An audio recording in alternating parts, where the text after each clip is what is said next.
ನಮಸ್ಕಾರ friends, welcome to NMS creative world. ನಾವು ಪ್ರತಿದಿನ ರಸ್ತೆಯಲ್ಲಿ ಓಡಾಡುವಾಗ ಸಾವಿರಾರು ವಾಹನಗಳನ್ನು ನೋಡ್ತೀವಿ. ಪ್ರತಿಯೊಂದು ವಾಹನಕ್ಕೂ ಅದರದ್ದೇ ಆದ ಒಂದು ಗುರುತಿನ ಚೀಟಿ ಅಂದರೆ ನಂಬರ್ ಪ್ಲೇಟ್ ಇರುತ್ತೆ. ಇವತ್ತು ನಾವು ಕರ್ನಾಟಕದಲ್ಲಿ ಯಾವುದೇ ಗಾಡಿ ನೋಡಿದ್ರೂ ಅದ್ರ ಮೇಲೆ KA ಅಂತ ಬರೆದಿರುತ್ತೆ. ಆದರೆ ಸ್ನೇಹಿತರೆ, ನಿಮಗೆ ಗೊತ್ತಾ, ಒಂದು ಕಾಲದಲ್ಲಿ ನಮ್ಮ ಕರ್ನಾಟಕದ ಗಾಡಿಗಳ ಮೇಲೆ KA ಬದಲು MI ಅಂತ ಇತ್ತು.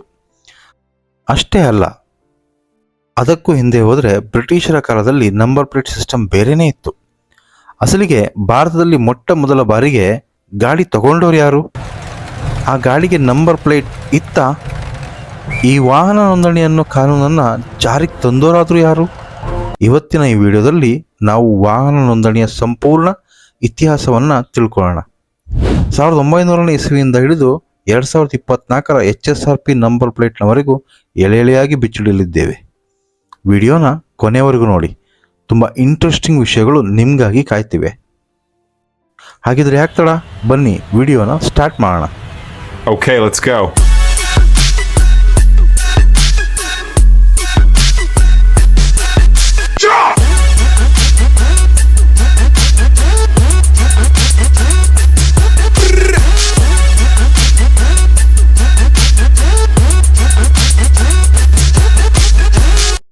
ನಾವು ಇತಿಹಾಸದ ಪುಟಗಳನ್ನು ತಿರುವಾಗಿ ನೋಡಿದ್ರೆ ಭಾರತಕ್ಕೆ ಕಾರುಗಳು ಕಾಲಿಟ್ಟಿದ್ದು ಸುಮಾರು 1890ರ ಸುಮಾರಿಗೆ.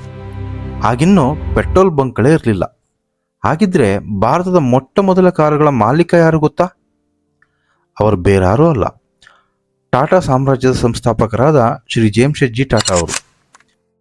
ಇವರು 1898ರ ಸುಮಾರಿಗೆ ವಿದೇಶದಿಂದ ಕಾರೊಂದನ್ನು ತರಿಸ್ಕೊಂಡ್ರು ಎಂದು ಇತಿಹಾಸ ಹೇಳುತ್ತೆ. ಆದರೆ ಮಜಾ ಏನಂದರೆ, ಆಗ ಕಾರುಗಳ ಸಂಖ್ಯೆ ಇಡೀ ಇಂಡಿಯಾದಲ್ಲಿ ಬೆರಳಿಕೆಯಷ್ಟಿತ್ತು. ಹಾಗಾಗಿ ಆಗ ಇಂದಿನ ಹಾಗೆ RTO ಆಫೀಸ್ಗಳಾಗಲಿ, ಲೈಸೆನ್ಸ್ ಆಗಲಿ ಅಥವಾ ನಿರ್ದಿಷ್ಟವಾದ ನಂಬರ್ ಪ್ಲೇಟ್ ಆಗಲಿ ಇರಲಿಲ್ಲ. ಶ್ರೀಮಂತರು ಮತ್ತು ಮಹಾರಾಜರು ಮಾತ್ರ ಕಾರುಗಳನ್ನು ಓಡಿಸ್ತಾ ಇದ್ರು. ಅವರು ತಮಗೆ ಇಷ್ಟ ಬಂದ ಹಾಗೆ ಪೇಂಟಿಂಗ್ನ ಮಾಡಿಸ್ತಾ ಇದ್ರು. ಅಂದರೆ ಯಾವುದೇ ಸರ್ಕಾರಿ ನಿಯಮಗಳು ಇರಲಿಲ್ಲ.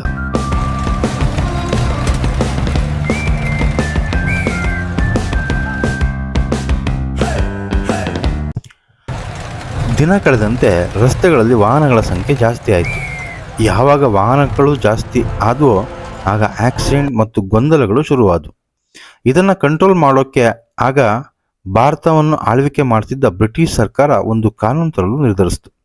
ಅದೇ the Indian motor vehicle act 1914, 1914. ಇದೇ ನೋಡಿ ಭಾರತದ ವಾಹನ ಇತಿಹಾಸದ ಟರ್ನಿಂಗ್ ಪಾಯಿಂಟ್. ಈ ಕಾನೂನಿನ ಪ್ರಕಾರ ಪ್ರತಿಯೊಂದು ವಾಹನವು ರಿಜಿಸ್ಟರ್ ಆಗಲೇಬೇಕು ಅಂತ ರೂಲ್ಸ್ ಬಂತು. ಆಗ ನಂಬರ್ ಪ್ಲೇಟ್ ಹೇಗಿತ್ತು ಗೊತ್ತಾ? ಇಂದಿನ ತರಹ KA ಆಗಲಿ, MH ಆಗಲಿ, TN ಅಂತ ಇರಲಿಲ್ಲ. ಆಗ ಇದ್ದಿದ್ದು ಪ್ರಾಂತ್ಯಗಳು. ಉದಾಹರಣೆಗೆ ಬಾಂಬೆ ಪ್ರಾಂತ್ಯಕ್ಕೆ BMC ಅಥವಾ ಬರೀ B ಅಂತ ಇತ್ತು. ಮದ್ರಾಸ್ ಪ್ರಾಂತ್ಯಕ್ಕೆ MD ಅಥವಾ M ಅಂತ ಇತ್ತು.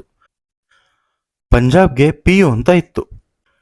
ಇದು ಸ್ವಾತಂತ್ರ್ಯ ಬರೋವರೆಗೂ ಮತ್ತು ಬಂದ ನಂತರವೂ ಕೆಲವು ವರ್ಷಗಳ ಕಾಲ ಹೀಗೆ ಮುಂದುವರೆದಿತ್ತು.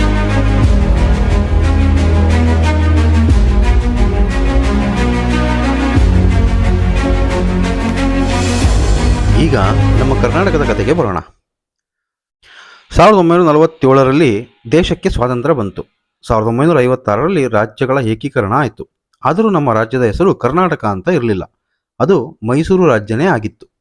ಅದಕ್ಕೆ ಆಗಿನ ಗಾಡಿಗಳಿಗೆ MI ಅನ್ನೋ ಅಕ್ಷರಗಳಿಂದ ನಂಬರ್ ಶುರುವಾಗ್ತಿತ್ತು. ನೀವು ಹಳೆಯ ಫೋಟೋಗಳನ್ನು ಅಥವಾ ಹಳೆಯ ಅಣ್ಣವರ ಸಿನಿಮಾಗಳನ್ನು ನೋಡಿದ್ರೆ ಗಮನಿಸಿರ್ತೀರ. MIB, MIM, MIF, MEX, MEZ ಹೀಗೆ ಬೇರೆ ಬೇರೆ ಕೋಡ್ಗಳು ಇದ್ವು. ಈ ಪದ್ಧತಿ ಸುಮಾರು 1989ರವರೆಗೆ ನಮ್ಮಲ್ಲಿ ಚಾಲ್ತಿಯಲ್ಲಿತ್ತು.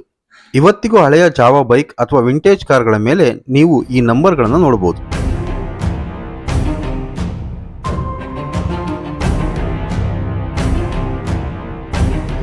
ಹಾಗಾದರೆ ಈ MI ಹೋಗಿ KA ಆಗಿದ್ದು ಯಾವಾಗ? ಇದಕ್ಕೆ ಕಾರಣ ಕೇಂದ್ರ ಸರ್ಕಾರ ಜಾರಿಗೆ ತಂದ ಒಂದು ಕಠಿಣ ಕಾನೂನು. ಅದೇ ಮೋಟಾರ್ ವಾಹನ ಕಾಯ್ದೆ 1988. ಭಾರತ ಸರ್ಕಾರ ಯೋಚನೆ ಮಾಡ್ತು, ಒಂದೊಂದು ರಾಜ್ಯದಲ್ಲಿ ಒಂದೊಂದು ತರಹ ನಂಬರ್ ಪ್ಲೇಟ್ ಇದ್ದರೆ ಗೊಂದಲ ಆಗುತ್ತೆ. ಇಡೀ ದೇಶಕ್ಕೆ ಒಂದೇ ಮಾದರಿಯ ಸಿಸ್ಟಮ್ ಬೇಕು ಅಂತ ನಿರ್ಧರಿಸಿದ್ರು. ಹಾಗಾಗಿ 1989 ಜುಲೈ 1ರಂದು ಹೊಸ ರೂಲ್ಸ್ ಜಾರಿಗೆ ಬಂತು. ಇದರ ಪ್ರಕಾರ ರಾಜ್ಯದ ಹೆಸರಿನ ಮೊದಲ 2 ಅಕ್ಷರಗಳು ಇರಲೇಬೇಕು. ಫಾರ್ ಎಕ್ಸಾಂಪಲ್, ಕರ್ನಾಟಕಕ್ಕೆ KA ಅಂತ, ಕೇರಳಕ್ಕೆ KL ಅಂತ, ತಮಿಳುನಾಡಿಗೆ TN ಅಂತ. ಅದರ ಮುಂದೆ ಜಿಲ್ಲೆಯ RTO ಕೋಡ್ ಇರಬೇಕು. 01, 02, 09 ಈ ಥರ. ಕೊನೆಯಲ್ಲಿ 4 ಅಂಕೆಯ ನಂಬರ್ ಇರಬೇಕು. ಹೀಗೆ ನಮ್ಮ ಮೈಸೂರು ರಾಜ್ಯದ MI ಸೀರೀಸ್ ಇತಿಹಾಸದ ಪುಟ ಸೇರಿತ್ತು ಮತ್ತು KA ಸೀರೀಸ್ ರಸ್ತೆಗಿಳಿದಿತ್ತು.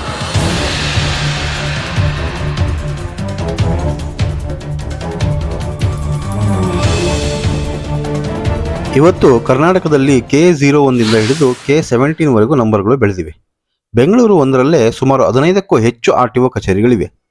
ಅಷ್ಟೇ ಅಲ್ಲ, ಈಗ ಟೆಕ್ನಾಲಜಿ ಎಷ್ಟರ ಮಟ್ಟಿಗೆ ಬೆಳೆದಿದೆ ಅಂದರೆ ನಾವು ಹಳೆಯ ಕಾಲದ ಕಪ್ಪು ಬೋರ್ಡ್ ಬಿಟ್ಟು HSRP ಪ್ಲೇಟ್ಗೆ ಬಂದಿದ್ದೇವೆ. ಅದರ ಜೊತೆಗೆ ನೀವು ಒಂದು ರಾಜ್ಯದಿಂದ ಇನ್ನೊಂದು ರಾಜ್ಯಕ್ಕೆ ಹೋದಾಗ ನಂಬರ್ ಬದಲಾಯಿಸೋ ಕಷ್ಟ ತಪ್ಪಿಸೋಕೆ ಕೇಂದ್ರ ಸರ್ಕಾರ ಇತ್ತೀಚೆಗೆ BH ಅನ್ನೋ ಹೊಸ ಸೀರೀಸ್ ಕೂಡ ತಂದಿದೆ. ಅಂದರೆ 1914ರಲ್ಲಿ ಶುರುವಾದ ಈ ಬದಲಾವಣೆ 2024ರವರೆಗೂ ನಡೀತಾನೆ ಬಂದಿದೆ.